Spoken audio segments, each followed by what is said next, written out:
Get straight to that breaking news overnight. A lethal tornado outbreak in Oklahoma, a state already reeling from that rare EF5 twister that nearly erased the city of Moore. Here is what we know at this hour. At least 5 people are dead, including a mother and her baby. 89 people injured. And that mother and child killed while driving on Interstate 40 trying to escape the storm.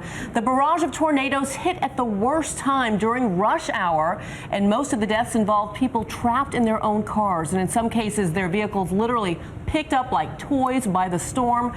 Major roadways were shut down, and 80,000 customers are currently without power this morning. ABC News meteorologist Ginger Z has been tracking the storm straight through the night. She is in El Reno, Oklahoma. Ginger, good morning to you.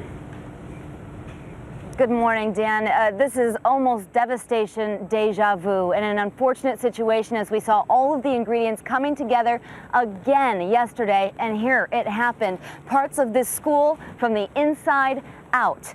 It has happened again, and it happened in a very different way this time. We were chasing these storms from a safe place, and as I watched the radar, my stomach turned. Look at this map. The track of these tornadoes, a little odd, especially the one just south of El Reno, the one that did the damage here to this community college.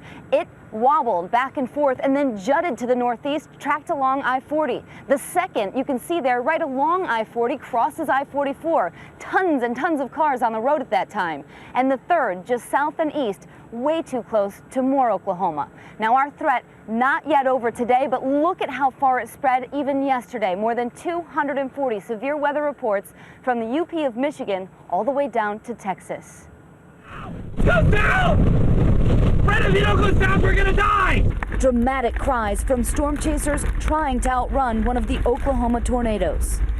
Move! Get down! Duck down! Duck down! Vehicles floundering on the road beside them, and then huge pieces of debris fly into the car. That was one of 5 reported tornadoes that tore through central Oklahoma. You need to take your tornado precautions immediately. This morning, several dead and dozens injured after these raging tornadoes and flash floods jabbed at an already tender Oklahoma. Oh my God. As the tornadoes clawed toward downtown Oklahoma City, thousands were trapped, the highways in perilous gridlock. I'm telling you, there are thousands and thousands of vehicles.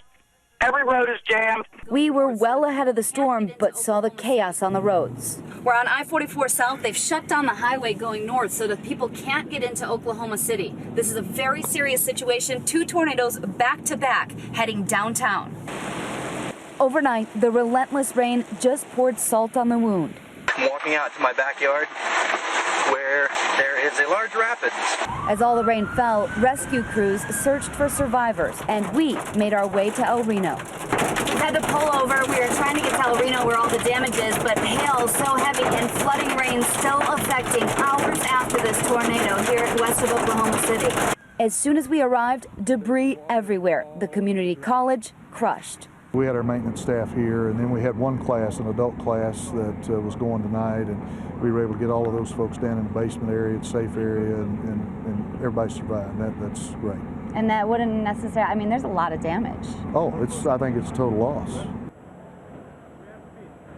I have been storm chasing for more than a decade, since college, and I've got to tell you that the last 2 weeks have been the most terrifying in my experience, and for a lot of other folks too, especially those who live here around Oklahoma City. I want to tell you that at least the threat for this city is to the southeast. It's going to be gone today, but that is not the case for the rest of the nation. You have to pay attention, be on high alert, watching your local ABC stations in the afternoon and evening for this area. Can we go ahead and look at that map? The severe weather risk today stretches from western Pennsylvania along that cold front all the way down to Texas again, right through Louisville and Little Rock as well. And remember, flooding was a huge issue with this, and it will be so today. We've had more deaths in flooding the last couple of weeks than likely from the severe storms. So look at those flood watches and warnings. More than 100 rivers already beyond flood stage. Coming up, I'll have your nation's weather, but for now, back to Dan and Bianna. Ginger, so striking to hear you say that even after all of your experience, you have been terrified by what you've been seeing. We'll have much more coming up this morning with Ginger Z, the normally fearless Ginger Z. Meanwhile, the odds of your home being hit by a tornado are 1 in 10 million. The odds of it happening twice astronomical, but sadly not impossible. This morning, the story of a family from Moore, Oklahoma, who escaped the first tornado only to be chased by another. Our coverage continues now with ABC's Alex Perez in Moore. Alex, good morning. Good morning, Dan. It has been a long, frustrating 2 weeks here in Moore, Oklahoma. There are still huge piles of debris scattered all across town from the last tornado, and this new storm has simply made matters worse. It's the 1-2 punch Central Oklahoma hoped they would escape 2 deadly tornadoes in less than 2 weeks. Have a heart attack next time, probably. With anxiety growing, authorities are fighting to keep up.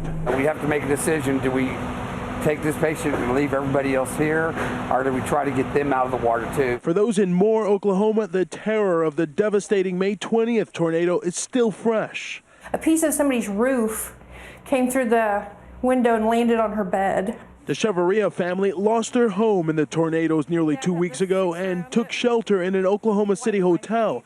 Then on Friday, they found themselves fleeing again. We hear it's Tornado Alley, but you don't expect it to be that often, that soon, and that bad. The Chavarrias and their 2 children piled into the car and headed for Norman, about 15 minutes south, with the angry twister close behind. It's really amazing to be alive right now. Being chased by the tornado, you have nowhere to go when you're in traffic. We could see it in our rearview mirrors. The family took refuge in a church bathroom, huddled together as violent winds whipped debris all around them. When it finally passed, they returned to Moore only to find their home damaged even further. I honestly don't feel safe here like I should. It's my home, but I don't feel safe here anymore. The Chavarrias were able to evade the worst of the storm, but for many others, no such luck. This many incidences, this so close together, it's got people, concerned.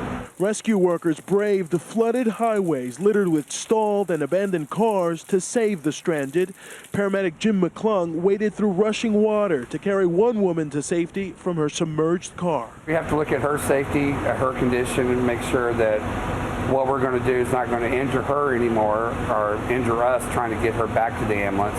Officials tell ABC News nearly 300 callers flooded the 911 system in less than 6 hours.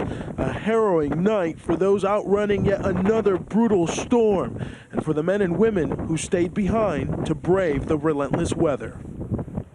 And adding salt to the wounds here, this new storm has led to widespread flash flooding all across Moore. Bianna? All right, Alex, as Ginger noted, the flooding has proven to be especially deadly over the past few weeks.